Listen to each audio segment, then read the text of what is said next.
We've been doing a lot of firefighting recently, haven't we? We've been standing in the street with our buckets next to the standpipe, filling it up with water and throwing it at the government, who's been shoving fire in our faces. Fire of all these unwanted things that we've never asked for, that we seem to be getting by default. I'm talking about things like the digital IDs, in which all your information will be stored in one central computer, so that at any department of the government they can access all your information, not just enough to identify you, but everything you've ever done or anything that you've submitted to them, including your health records. Now, all of that stored into one place might sound like a good idea because it means anybody can quickly help you get online and answer questions and all of that, but it means that anybody, even third-party companies, can look at your data, or even somebody who's able to hack into this central computer can also look at your data. I'm not sure it's really such the good idea that they're making out it to be. It seems beneficial more for them than for us. And then, of course, there's this new banking system that we've been told will be coming online, and we've got no choice for it, the central bank digital currency, in which all the old-fashioned money, cash, will disappear. And cash, you know, being a private transaction, someone selling something, you want to buy it, you buy it in cash, nobody need know. It's nobody else's business. You sell something, nobody need know. If they're giving it in cash, you've got the cash, shove it in your pocket. It's a private transaction. It's lovely. But with the central bank digital currency, this is the opportunity for banks or people looking at your bank details, possibly the government, of course, can have a look and say, oh, look, he's been buying this and he's been buying that. And at the time of purchase, they can put a social score against you so that if you've said something online, perhaps, or you've bought too many meat pies, or you've travelled too far and the government feel, oh, we don't want you travelling, they can actually, by programming the money, mean that you can't go and fill up at a petrol pump or an electric charging pump or buy some food from a supermarket, that they can create havoc for you and control your money. I'm not sure that that is a very good idea either. So another bucket of water goes towards them. Thank you very much. Then we've got the 15-minute cities that we've been seeing with all the monitoring and the fact that if you travel more than so many times across town, you're going to make an infringement and then you'll get penalised and charged. And that's the idea, is to try and stop you from using your cars too many times. And it strikes me that if you wanted to stop people using their cars in the town and drive about a bit, instead of building barriers and putting in cameras to charge you and penalise you every 2 minutes, why not incentivise you to be there by putting more of the amenities and the good things that you would want people to have in those cities? So that instead of the stick, put more of the carrot.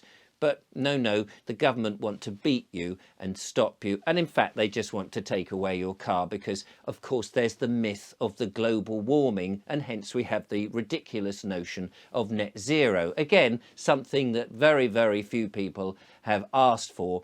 And it seems to be an impossibility that will actually get to the getting rid of carbon dioxide, the gas of life, by the way, which is what keeps the plants alive, and food, which we need. And talking of food, of course, we've now been told we're going to have bugs and insects in our foods, probably in the processed foods, probably with a label that we don't understand what it is. And so we're going to be eating this not quite so nice food that we never asked for. And again, that's something that's being thrust down at us. The precision gene engineering of animals, precision breeding, I think it's called. Again, a way in which the natural way of doing things is being superseded by technology, all for our benefit, of course, but I'm not quite sure how healthy that will be, both for the animals or indeed for us humans.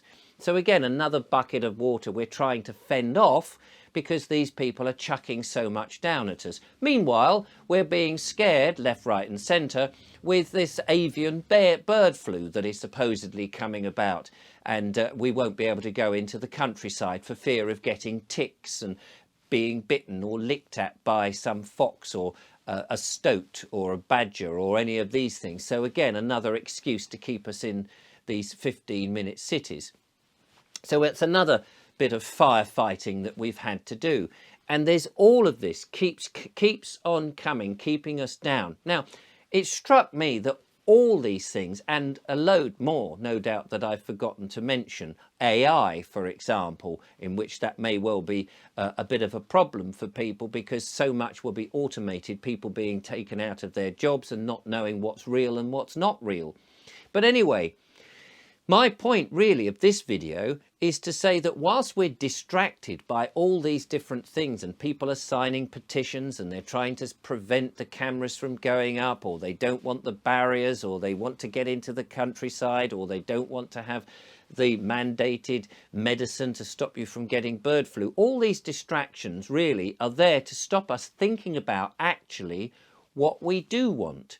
Because it strikes me that actually, the reason that all these things are coming at us all at once is because there is the opportunity to get shot of all these nasty people, the government and the people who are pulling the strings behind the government, who want to control us and take away our sovereignty, that actually they're in the dying throes and they're throwing out all these horrible things to distract us and hope that we won't notice that they're actually dying and they can't keep it all up.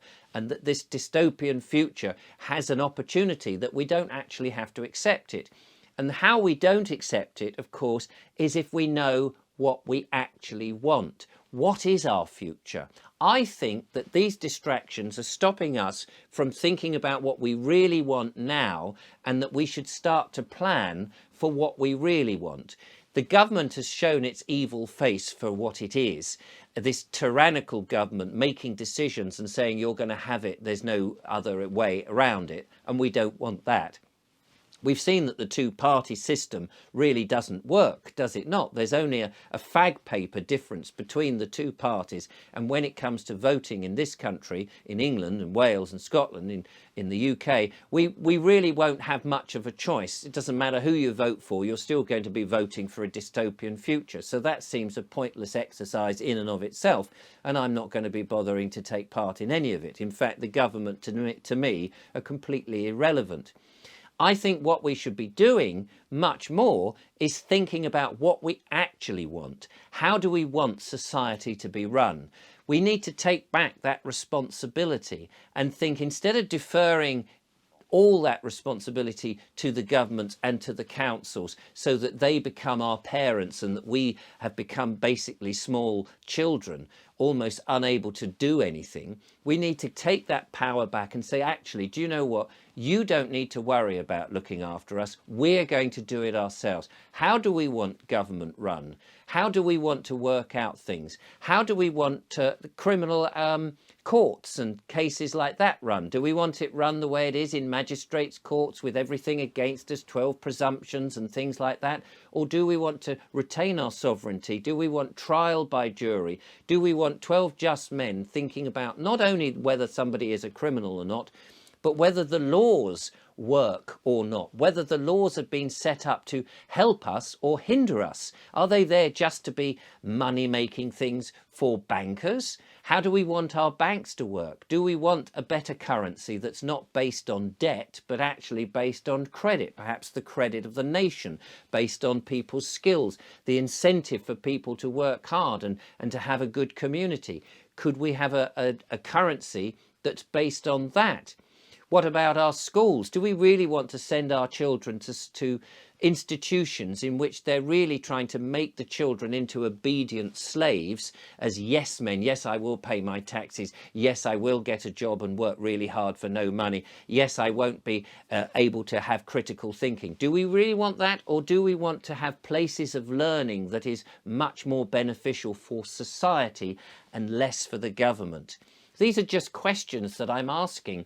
How have we thought about the future that we really want? How do we want our police service to be? Do we want them as a police force dressed up in almost black military fatigues, going around basically issuing tickets to try and earn money, left, right and centre? Or do we want them as a service that will help us and look after us in our times of need when we have crimes being happened? Do we want them to solve those crimes and keep the bad guys away? Or do we want them to continually check our thinking or dress in rainbow costumes online and have a sort of wokey agenda? What do we want our police service to be like? I think, need to start seriously thinking about what is it we want, because I think the dam of us locked up in this basic prison cell that we've been put in over the last 30, 40 years is breaking, that there are cracks in the dam and we're fighting all these distractions. But what we should be thinking about is, never mind those distractions, take back the control, form our own councils. The councils seem to be full of people who, again, are just implementing what the government want, part of a tyrannical system. Maybe we need to get shot of those altogether and become our own councils, to become our own laws, to take back the sovereignty of our own personal places in this world. That's maybe what we should be doing. I don't know. I'm just asking questions. These are just my opinions. That when we've finished the firefighting, what have we got in place? We don't want just one man for himself and everybody trying to cope and chaos. Some sort of order. And maybe it's time now, whilst we still have a chance, to plan for what we actually want rather than continually saying what we don't want. Happy Easter.